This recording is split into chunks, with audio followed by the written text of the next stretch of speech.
Wala nang maraming paligoy-ligoy pa, diretso sa punto na. Maiksi lang ang komentaryo, pero diretso sa punto.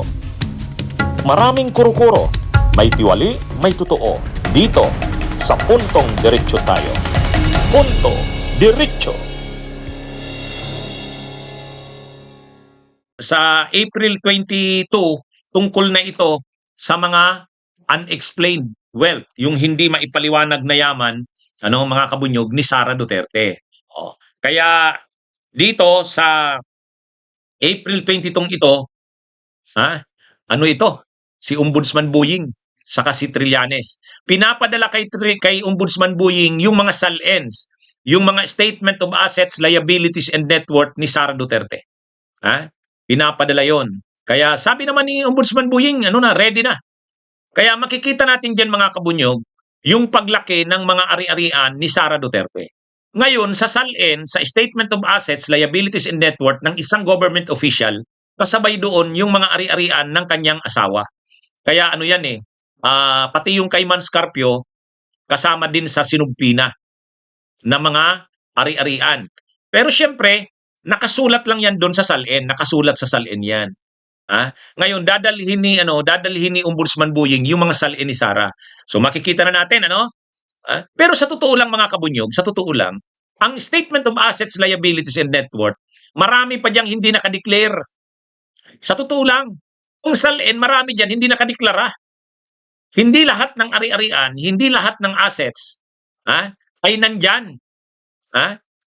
So, asahan natin kung doon pa lang sa ipapakita ni Ombudsman Buying ay malaki na yung nilubo ng mga ari-arian ni Sara Duterte at ni Manscarpio, kung doon pa lang makikita nating malaki na, asahan natin na mas malaki pa dyan ang hindi nakadeclare. Mas alam naman natin ang style ng mga politiko. Siyempre hindi nila i-declare dyan yung mga hindi legal.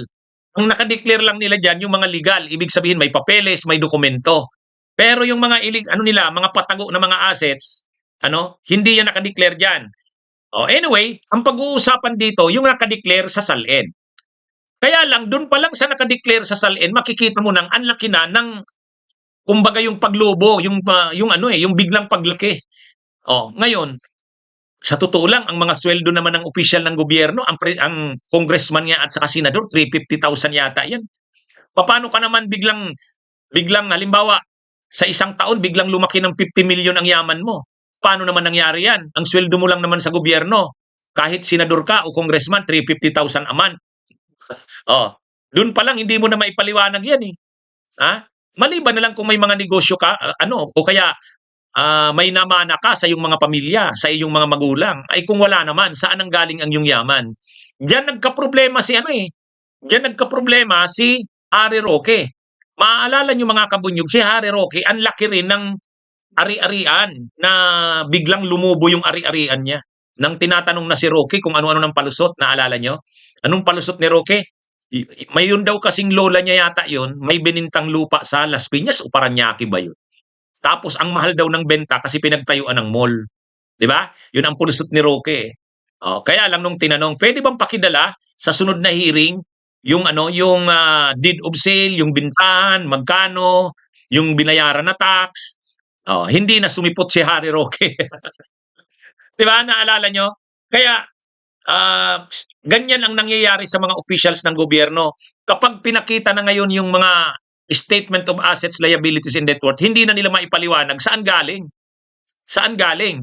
Kasi ang trabaho mo lang naman, official ka ng gobyerno, magkano lang naman? Halimbawa, Mayor si Sara ng Davao City, magkano bang sweldo niyan? 150,000? Paano kayo biglang lumaki ang iyong mga assets, net worth? Saan galing? Yan mga kabunyog, mga kababayan. Kaya dito, ipapakita ni Ombudsman Buying Rimulya yung SALN ni Sara. At syempre, sa SALN na yan, nakadeclare din doon yung mga ari-arian ni Manscarpio. Si Manscarpio, ayaw niyang mabuksan yung kanyang mga ari-arian. Kaya lumakad si Manscarpio ng TRO. Humihingi siya ng TRO sa Quezon City, pero hanggang naman ngayon walang linalabas na TRO ang Quezon City Regional Trial Court . Ano sana yung tini-TRO ni Manscarpio nung asawa ni Sara? Kasi pinapaproduce sa BIR sa Bureau of Internal Revenue, pinapaproduce yung income tax returns ng mga negosyo ni Manscarpio. Ayaw ni Manscarpio, kaya humingi siya ng tulong sa Regional Trial Court na mag-issue ng TRO. Ay hindi naman naglabas ng TRO ang Regional Trial Court ng Quezon City. Kaya tuloy-tuloy ang yung mga subpina ng Justice Committee, tuloy 'yon kasi wala namang TRO eh. Mga kabunyog. Ngayon, ano naman ang kay dating Senador Sani Trillanes? Si dating Senador Sani Trillanes naman, siya naman yung maglalabas ng unexplained wealth.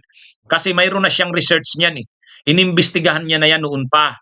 Yung mga pumasok na mga pera sa accounts ni Sara, ni Digong, pati nga kay sa mga kapamilya ni Sara. Si Hanilet, Abansinya, si Kitty Duterte. Yan naman yung ipe-present ni Trillanes. Yung mga yung mga unexplained wealth, yung hindi maipaliwanag na yaman. Kaya nakafocus tayo diyan mga kabunyog sa April 22. Nakafocus tayo diyan. Si Trillanes sa si si Ombudsman Boying Rimulya. Yan yung kinagagalitan ni Duterte kay Trillanes. Naalala niyo yung hearing sa Quadcom? Tapos inuungkat ni Trillanes yung laman ng mga bank accounts ni Digong at saka ni Sara. Nagalit si Trillanes, si Digong kay Trillanes, magkatabi lang halos sila. Gustong batuhin ng mic si Trillanes. Ganon katindi ang galit ng mga Duterte kay Trillanes kasi talaga namang totoo yung ni Trillanes. Actually, yung issue na yan ng mga bank accounts ni Digong, ni Sara, yan eh. Inilabas na yan noon ni Overall Deputy Ombudsman Karandang. Linabas na yan ni Karandang. Yung ombudsman noon, Overall Deputy Ombudsman. At mayroon na siyang hawak galing sa AMLAC. Kaya lang, nang nilalabas niya na yon, pinatanggal siya ni Duterte. Sinibak siya ni Duterte, pinasibak kay Martires. Kawawa nga yun si Karandang. Ewan ko, kung ipapatawag pa si Karandang, baka sa susunod. Yan mga kabunyog, mga kababayan. Kaya, ito yung mangyayari. Kung nagtatanong kayo, anong mangyayari sa April 22? Tapos na po tayo sa issue ng confidential funds. Yung issue ng confidential funds ay noong April 14. Ito naman, April 22. Si Trillanes, si Ombudsman Boying, ang magiging major na resource person. Kaya, si dating Senador Sani Trillanes, ready na. Ready na. Natutuwa dito si dating si Trillanes kasi for the first time, mailalabas niya na sa isang formal na investigation ang mga nalalaman niya tungkol diyan. Noon po kasi nilalabas siya ni Trillanes, walang pumapansin masyado. Ngayon, impeachment na ito eh. Kumbaga under oath siya. Under oath si Trillanes at sasabihin niya ang kanyang mga nalaman. Siya ang may diyan. Ngayon, sigurado